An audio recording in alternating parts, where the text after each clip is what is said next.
After a glamorous makeover, Shelbey Thornburgh was chasing her dream to be a model, never realizing it may have made her the perfect prey for a predator. Now, Shelbey is dead. It was pretty severe and pretty forceful. Her last headshot, a crime scene photo. I couldn't believe that my sister was dead. And her grieving sister, Christina Scott, wants answers. I can't hear her voice telling me that she loves me. After Shelbey's vicious murder, Christina heads to Houston searching for clues in her sister's death. What she finds is a bloody mess. When I went into Shelbey's apartment and I seen all the blood, I was still hoping it was fake. Christina's first suspicion immediately turns to Shelbey's boyfriend, a man who had been dating Shelbey for 2 years, and Christina claims helped her work as a high-paid escort. Detectives also wanted to know a lot more about the couple's connection. He is the first person that was there. He's the person that had the last contact with her. Cops soon learned Shelbey had been living with the guy for several months. Not only did he find her lifeless body, calling 911, they knew he had spent time with her that day.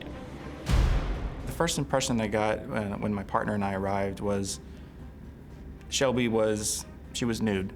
So obviously this person had some sort of relationship with her. There's no evidence right now that indicates that she was sexually assaulted. It appears to have been consensual. Consensual until it turned deadly. Detectives tell Crime Watch Daily that Shelbey's boyfriend has a lengthy drug-related rap sheet, although no convictions for violent crimes. He comes in for questioning 3 times, always maintaining his innocence. We investigated the boyfriend extensively. Well, certainly we haven't ruled him out as a suspect. But cops have no actual evidence against the boyfriend to make an arrest for murder. Months pass. A grieving sister is left wondering if Shelbey's killer will ever be found. It's really important to me to find out who killed Shelbey, not only for Shelbey, but so that way he don't do it again. But then, a bombshell from Shelbey's own apartment building. The high-rise apartment complex had a video system in the lobby, and we did obtain that video, and the suspect is seen entering and leaving the apartment complex. 4 months after the murder, cops released stunning surveillance footage showing a suspect entering Shelbey's building just moments before investigators believe she was killed. The man on the tape is clearly not Shelbey's boyfriend. Police describe him as a white male wearing a light-colored long-sleeve shirt, shorts, and tennis shoes. Shockingly, the timestamp on the footage reveals the mystery man entered Shelbey's building at 8:34 p.m.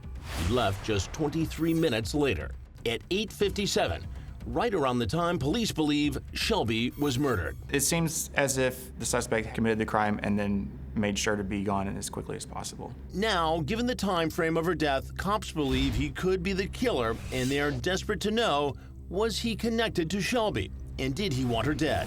Another clue comes from Shelbey's own phone, a message exchange with a man setting a date, most likely a reply to her escort ad. We are confident that the person that's seen in the video was going to be the suspect and not the boyfriend of the victim. If police can trace the man in the video to the phone number, they might possibly make a connection. But then, a roadblock. The phone was purchased shortly before this incident and then deactivated immediately afterwards. The phone that the suspect used was in fact most likely just for this purpose, and then deactivated and no longer traceable. A burner phone paid for in cash, so it couldn't be traced. And it leads homicide detective Dustin Crowder to a chilling potential new theory. Shelbey could be the victim of a serial killer.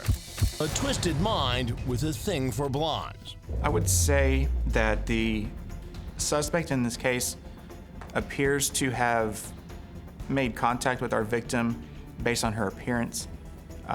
Shelbey was a blonde, an attractive woman, and he may have had a preference for that type of woman. Police tell Crime Watch Daily the suspect was contacting other women similar in appearance before the night of the murder. He was careful not to leave fingerprints and clearly knew what he was doing. They are now coordinating on their theory with the FBI. It was no shock to Christina. he had to have some knowledge on how deep to cut the throat, where to cut the throat, what to wear, how to do it. I mean, he walked out not even with a spot of blood on him. He walked out with the same clothes he walked in with. Detectives broadcast the video throughout Houston and posted a reward. Meanwhile, Shelby's sister wages her own campaign online, desperate to find the killer before he strikes again. We do have a GoFundMe page going. We want to try to hire a private investigator. Our goal is to reach 20,000. But tragically, it's been nearly a year since Shelby's murder, and so far, no leads have panned out. The case is ongoing and it is being investigated, and we've actually received tips, up until this day. Now, we brought in well-known video forensic analyst Doug Carner, who worked on the Trayvon Martin case to enhance the surveillance footage, hoping to get a cleaner look at the possible killer. The video is actually only 352 dots wide. That's only 1/10 of a megapixel. After enhancement, this is as much detail that can be pulled out of the gentleman as he's leaving the building.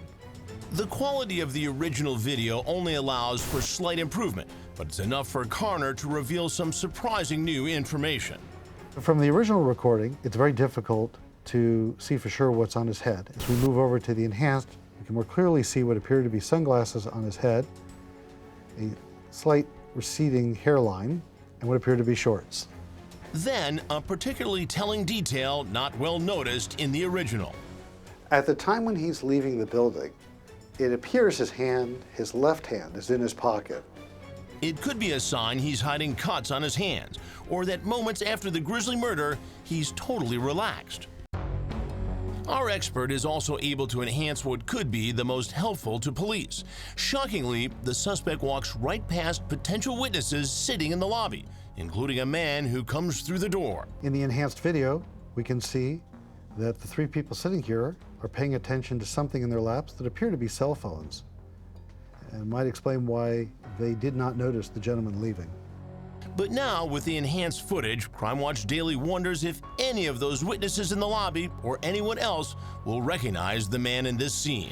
Look closely again.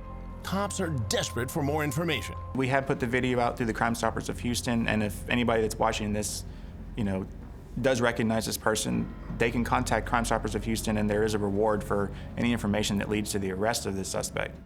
And Shelby's sister remains determined to bring the killer to justice. If something happens to me, the next person in my family will take their role on trying to find her killer.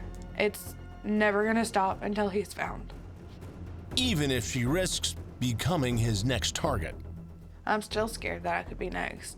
He could be coming to get me to try to stop me from trying to find out who done this to my sister.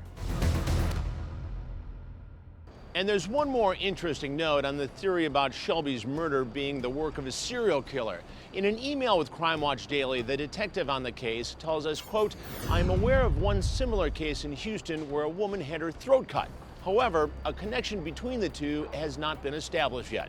Till then, investigators want you to take one more look at these images. If you have any information on the man in the glasses, you can call Houston Crime Stoppers anonymously at 713-222-TIPS. There's a $5,000 reward. It's time to get this dangerous criminal off the streets once and for all."